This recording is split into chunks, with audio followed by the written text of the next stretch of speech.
Bonjour, dans cette vidéo, nous allons corriger l'exercice 20.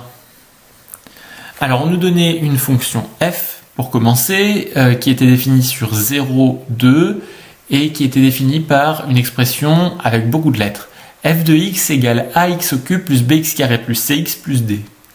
Et on nous demandait de calculer sa dérivée. Donc, comme d'habitude, on doit dire la fonction f est dérivable sur 0, 2, parce que c'est son intervalle de définition ici.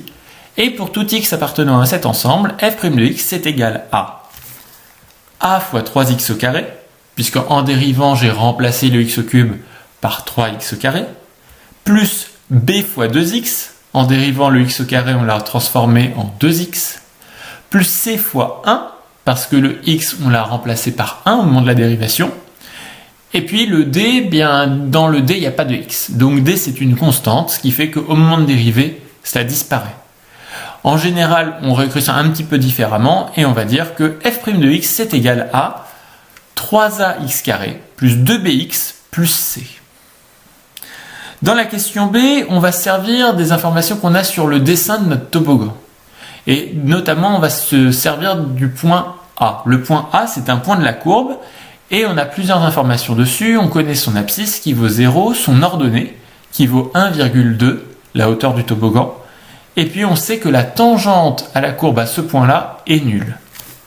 On va se servir de tout ça. Déjà, le point A appartient à la courbe, 0 c'est son abscisse et 1,2 son ordonnée. Donc, f de 0 égale 1,2.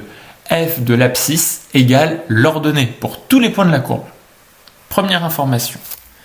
Deuxième information, la tangente en A est horizontale.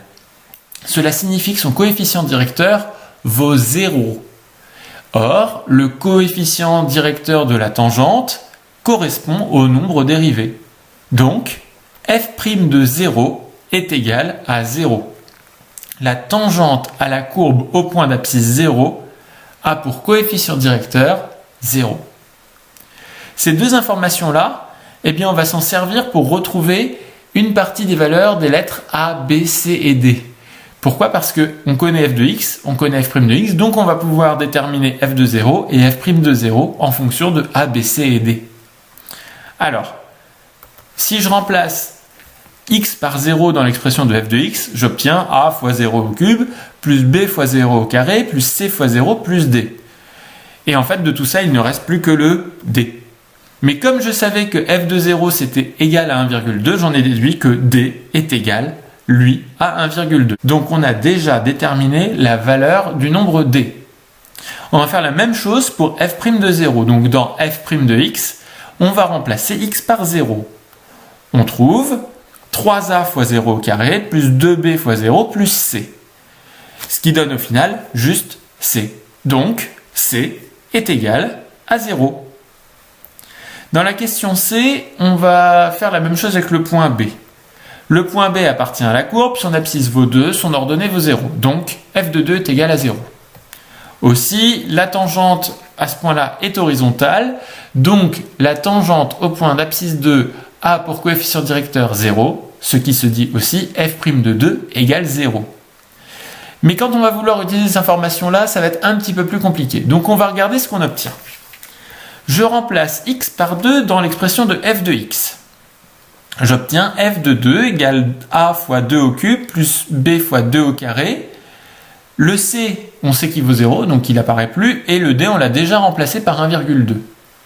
On obtient donc f de 2 égale 8a plus 4b plus 1,2. Aussi, f' de 2 est égal à 3a fois 2 au carré plus 2b fois 2 plus c, mais c il vaut 0, donc il n'est pas écrit.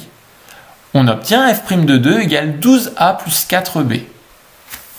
Maintenant, si j'utilise la question c petite i, j'en déduis deux équations qui vont ensemble. 8a plus 4b plus 1,2 égale 0. 12a plus 4b égale 0. Ces deux équations forment un système qu'on va résoudre les deux équations en même temps. Alors là, c'est un peu technique, voilà comment on va faire. J'ai mon système composé de deux équations. Pour montrer que ces deux équations qui vont ensemble, j'ai une accolade sur la gauche. Je vais donner un nom à chacune des lignes. Donc la première ligne L1, la deuxième L2.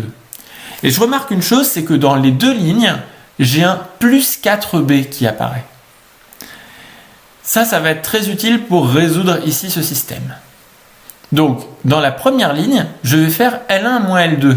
Pourquoi? Parce que mes A, il va m'en rester, mais je vais avoir 4b moins 4b.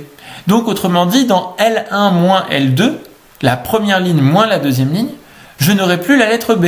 J'aurai une équation avec une seule lettre, une seule inconnue. Et quand je fais ça, donc j'ai 8A moins 12A, ça me fait moins 4A. Les B ont disparu, et puis en constante, j'ai plus 1,2.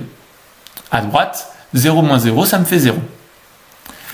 Et puis ensuite, je vais garder la ligne L2. Ça me donne ceci. Dans la ligne du haut maintenant, je vais pouvoir tout simplement isoler A. C'est une équation toute seule à une inconnue qui est A. Je vais pouvoir trouver la valeur de A. Et dans la deuxième, bien j'aurai un nombre et la lettre B. Donc je pourrai trouver la valeur de B. Donc dans la première, dans la ligne du haut, si je passe le 4A de l'autre côté, j'obtiens 4A égale 1,2. Et puis, si je veux isoler B, dans la ligne du bas, j'ai 4B égale moins 12A. Maintenant, dans la ligne du haut, je vais diviser par 4, ce qui me donne A égale 1,2 divisé par 4. Et dans la ligne du bas, je vais aussi diviser par 4, donc j'ai B égale moins 12A divisé par 4. Je fais les calculs. 1,2 divisé par 4, ça fait 0,3. Et puis B, du coup, ça me fait moins 3A. A, je sais qu'il vaut 0,3, donc B, c'est égal à moins 3 fois 0,3. Autrement dit, B, il est égal à moins 0,9. On avait déjà trouvé les valeurs de C et D, et bien maintenant, nous avons trouvé les valeurs de A et B. Ce qui veut dire que f de x est égal à A, c'est-à-dire 0,3x au cube, plus B, donc moins 0,9 fois x au carré, plus C qui vaut 0 fois x, qui n'apparaît pas, plus D qui vaut 1,2. Voilà pour l'exercice 20.